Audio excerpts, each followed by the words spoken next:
Rahim. My name is Dr. Imran Wahid, and I will be discussing today with you a few words about the introduction to the heart, and then we will proceed with our discussion on cardiac cycle as I mentioned yesterday. I will request you to subscribe this channel and click the bell icon so that you can get notifications about my all videos. So today we will be discussing a few words about general anatomy of the heart, because this is very important to know that what heart actually is made up of and what are its various chambers and walls. So you can see here that human heart is a four-chambered organ. The two thin-walled atria, the right atrium, the left atrium, and the right ventricle and left ventricle. Ventricles are basically thick-walled chambers, whereas atria are upper chambers and they are thin walls of cardiac muscle. Atria are separated from each other by interatrial septum, and they are of equal capacity. When the atria contract, they push the blood into the ventricles. The right atrium empties into the right ventricle and the left atrium empties into the left ventricle. So you can see that these atria are thin-walled, equal capacity chambers, and ventricles, they are thick-walled chambers. Atria are separated by interatrial septum and ventricles are separated by interventricular septum. So the lower chambers, they are of equal capacity, ventricles, and upper chambers are atria. It is very important to understand what is the histological structure and the gross structure of the myocardium. So you can see in this diagram that the wall of each chamber, the atrium, the ventricle, has three layers. A layer of thin, simple squamous epithelium called the endothelium, and a layer of connective tissue, which both of them comprise what is known as endocardium. Then there is a layer of cardiac muscle in atria, which is thin, and in ventricle, which is thick. This is myocardium.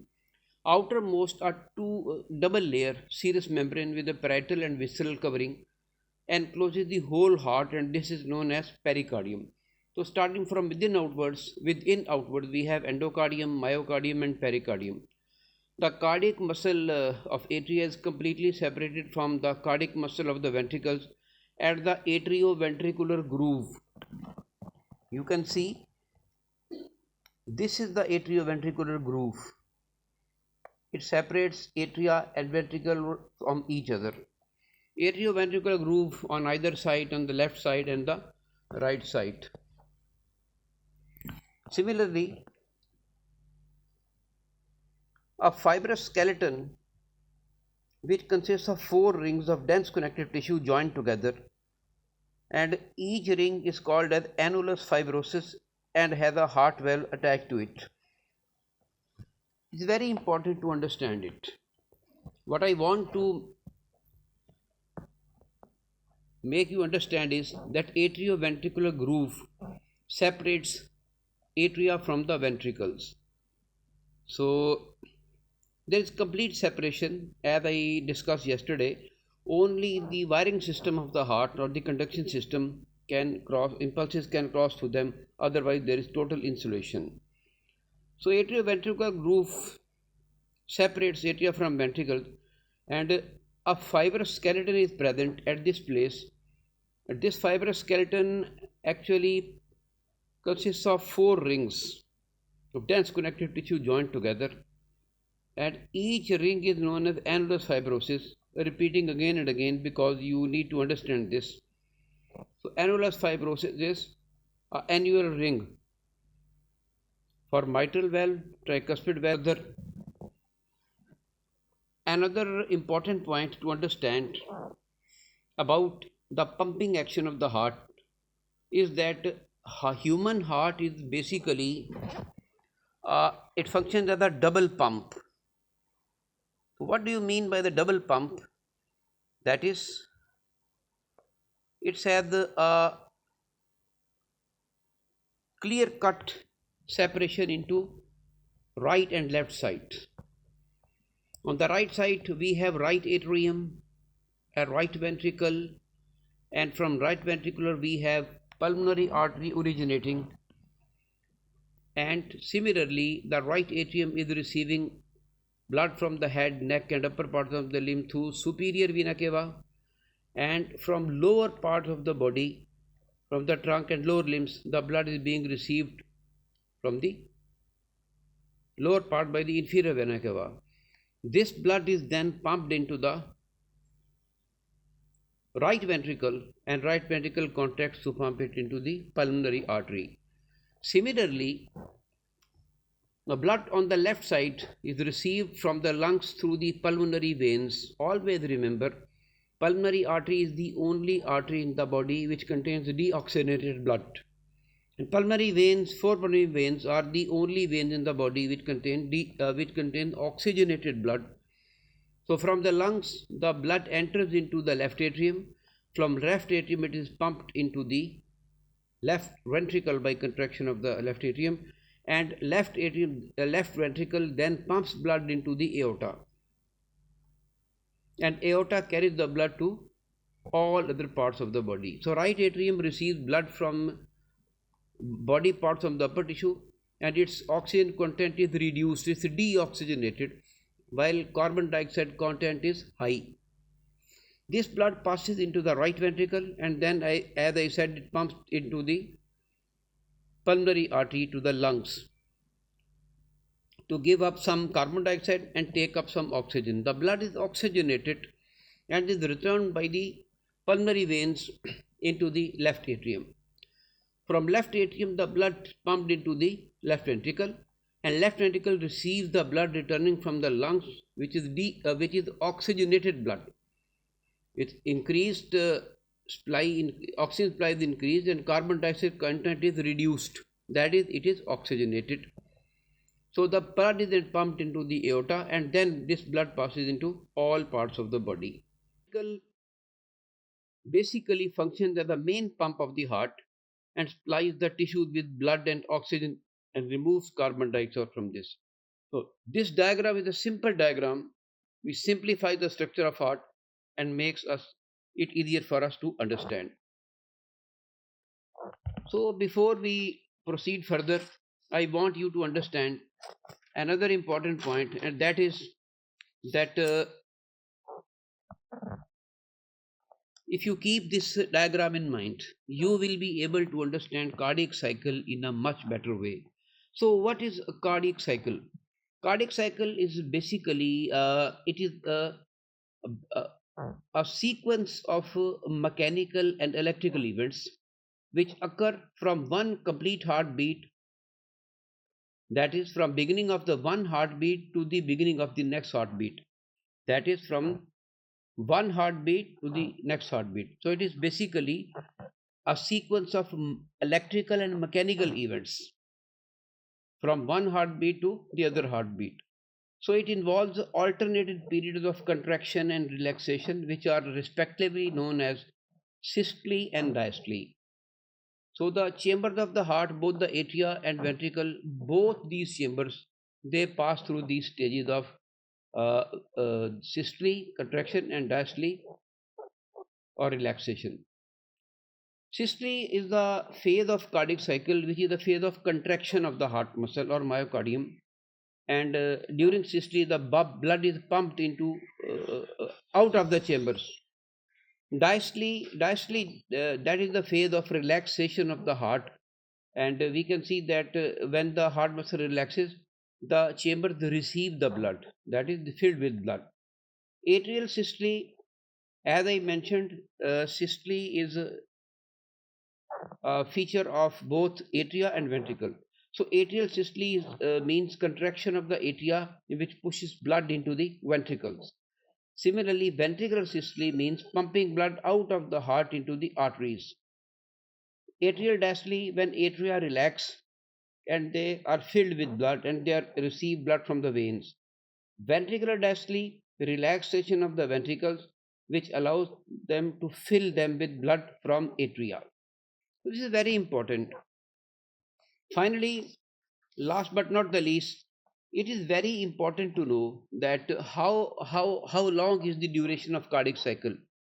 So a normal cardiac cycle in a normal human being whose heart rate is 72 beats per minute, you can see that in a normal person with a heartbeat of 72 beats per minute, the duration of cardiac cycle is 0.8 second. The duration of cardiac cycle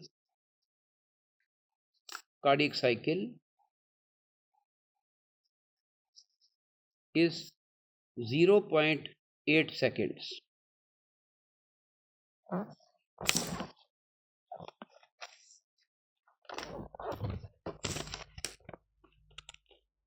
Obviously, as I said, we have to divide this duration into the atrial,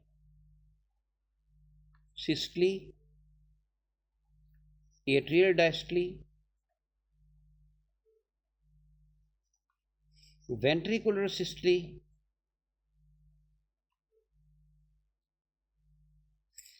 and ventricular diastole.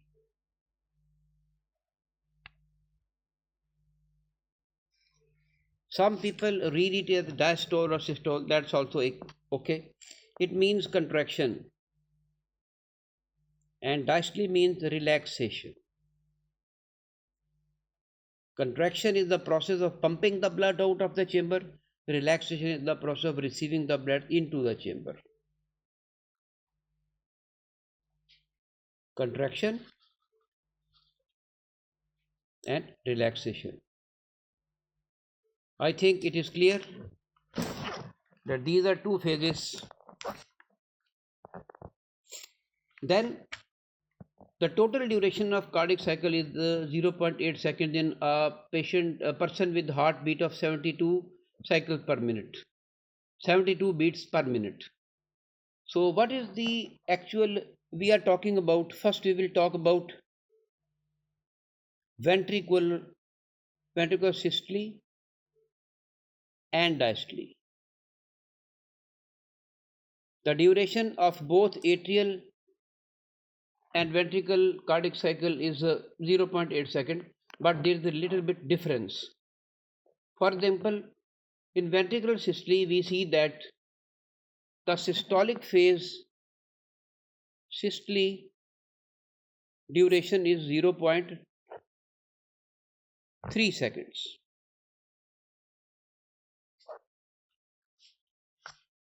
0.3 seconds, while diastole is 0.5 seconds.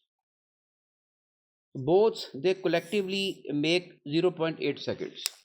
So we come to know that diastole is slightly longer than systole in normal cardiac cycle. But in case of person normal physiologically, the atrial systole and diastole, the duration is different. So we can see that the duration of atrial systole and diastole is also 0.8 second. But here we see atrial systole lasts for only 0.1 seconds, while atrial diastole lasts for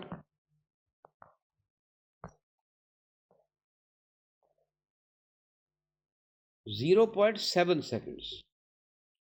So one thing is clear, that the diastolic phase of cardiac cycle in both atria and ventricles is longer than the systolic phase. So this is the duration of the cardiac cycle and its two chambers. In a normal person whose heartbeat is 72 beats per minute, the duration of one cardiac cycle can be easily calculated. You need not know this formula, but just to tell you, for the sake of knowledge, you can see 72 heartbeats in a person. So we can divide 1 with 72 beats per minute.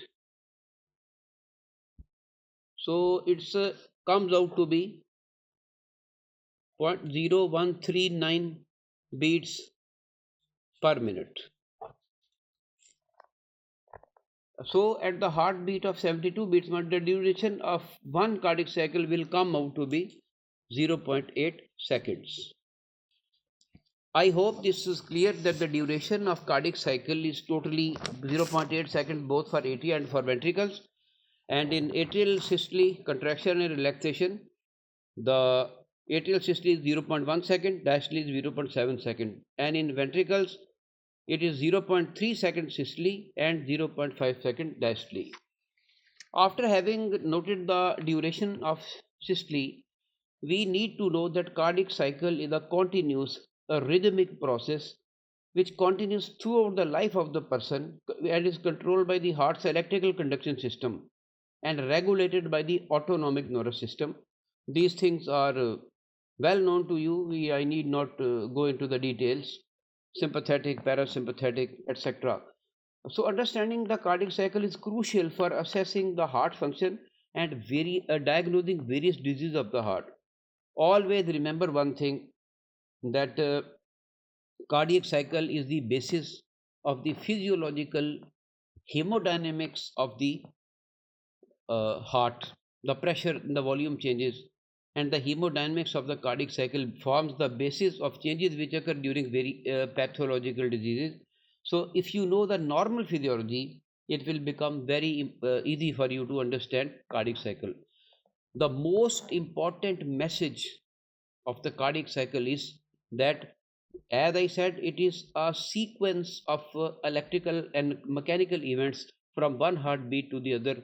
So always remember, the electrical events always precede the mechanical events. That is, first the electrical events will occur and then mechanical events will occur. That is, depolarization precedes contraction, repolarization precedes relaxation. Depolarization occurs before contraction and repolarization occurs after before relaxation. So the electrical events, that is depolarization and repolarization, they come before the contraction and relaxation respectively. So I hope this is clear to you.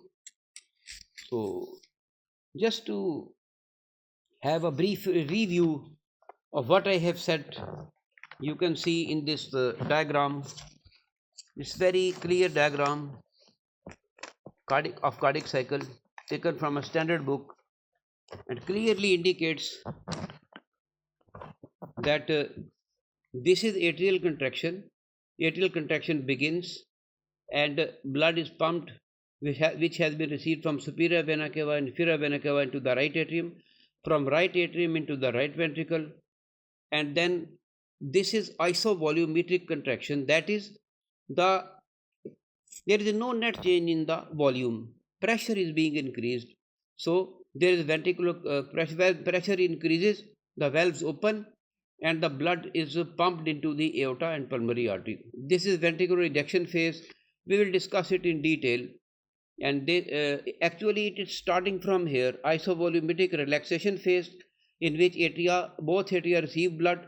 It is pumped into the ventricle, and from there atrial contraction further empties the blood into the ventricle, and then they contract and pump into the pulmonary artery from right atrium and into the aorta from the left ventricle. Right ventricle pumps blood into the pulmonary circulation and aorta into the systemic circulation. So this is a brief review, but before we delve into the details, it is important to know that what happens during relaxation of the atria and ventricle. The diastolic phase of cardiac cycle is very important. Prolongation of diastole can create troubles if it exceeds the physiological duration. The diastolic phase begins with relaxation of the heart muscles. So during diastole, blood returns to the heart, and as you can see in this diagram, it is very clear and shows various chambers of the heart. Blood from upper parts of the body is received by the superior vena cava. Blood from lower parts of the body is received by inferior vena cava, and it enters into the right atrium. Similarly, we can see that blood from the pulmonary veins is received into the left atrium. Pulmonary veins, left atrium. So on both sides, in right atrium and left atrium, blood is being received. So they are relaxing and receiving the blood from the upper part of the body and from the lower part of the body on the right side, and from pulmonary veins on the left side. The blood on the right side is it is blood which is deoxygenated. Okay, and this blood is oxygenated. So the right atrium then pumps the blood into the right ventricle. Right ventricle then pumps the blood into the pulmonary artery through the pulmonary valve and into the pulmonary circulation. Similarly, the blood from the left ventricle is pumped into the aorta. This is the left ventricle. It receives blood from the left atrium and pumps it into the aorta and all parts of the body. This is the main scheme of the cardiac cycle during diastole. That is, the blood is being received from superior vena cava, inferior vena cava into the right atrium, from pulmonary into the left atrium. Right atrium blood is pumped into the right ventricle, which pumps it through the pulmonary valve into the pulmonary artery and pulmonary circulation, and left ventricle pumps the blood through the aortic valve into the aorta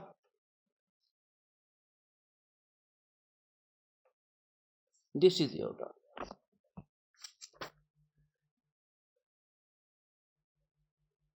And all parts of the body. So this is a scheme of diastolic phase of the cardiac cycle. This is a brief review. Actually, it is a detailed process which we will discuss in due course of time. The next phase is systole. Same diagram which we have seen previously. It's in a larger and better form. Here you can see again, this is superior vena cava. This is inferior vena cava.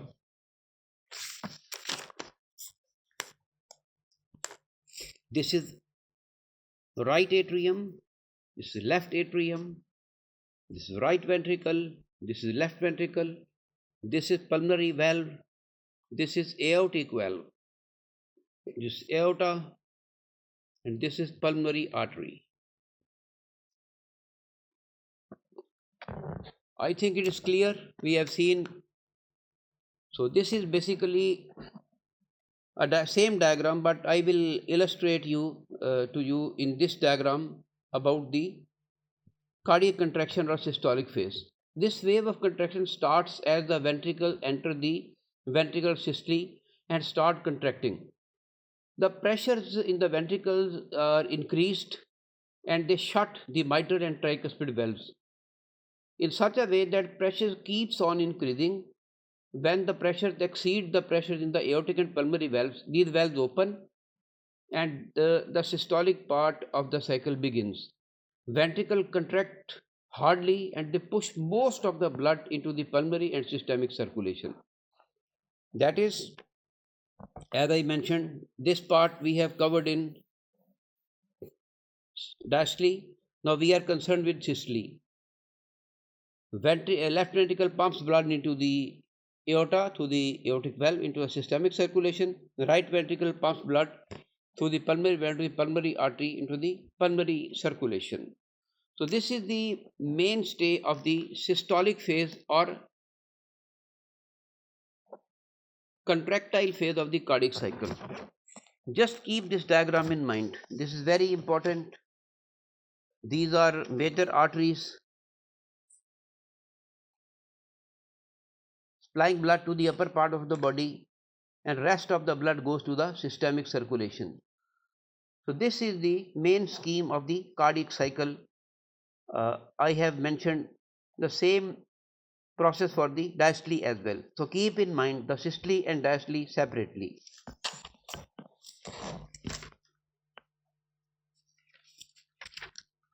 So to summarize the whole story, once again I would like to summarize it, that blood from the upper parts of the body, the head and neck, upper limbs, and from lower parts of the body, from the trunk and lower limbs, is received respectively into the right atrium from superior vena cava and inferior vena cava. Similarly, on the left side, the blood from the upper part of the from the lungs is received by pulmonary veins into the left atrium. Both the atria receive the blood, and then the blood is pumped by the right atrium into the right ventricle. Right ventricle pumps the blood into the pulmonary circulation through the pulmonary valve, and from the left atrium blood is poured into the left ventricle, which pumps the blood into the systemic circulation through the aortic valve. The duration of cardiac cycle is 0.8 seconds. In ventricular systole, 0.3 is the systolic and 0.5 is the diastolic phase, whereas in atria, 0.1 is the systolic and 0.7 is the diastolic phase. You should remember this. This is very important. And in the next lecture, we will discuss the hemodynamic profiles and the pressure changes and the volume changes in the chambers of the heart during cardiac cycle. This is known as hemodynamics of the cardiac cycle. I will discuss it in the next lecture. But you should remember these basics. They are very important. It is also important to understand the relationship of these changes with volume, pressure curves, ECGs, and phonocardiograms. That is, we will not only study the pressure and volume curves, but we'll also study their relationship with phonocardiogram, production of heart sounds, their synchronization with electrocardiograms, and changes in various chambers of the heart. I hope you understand this. In case of any query or question, you can ask in the comment section. I have tried it to make it very easy and simplified for you to understand. I am ready to answer any queries and questions. Watch this video till end, subscribe the channel and click the bell icon. And the next lecture we will discuss what are the hemodynamics of cardiac cycle, and obviously the most important subject of that chapter is the Vigor's diagram, which shows the pressure, volume curves, phonocardiograms, and electrocardiographic changes. Thank you very much.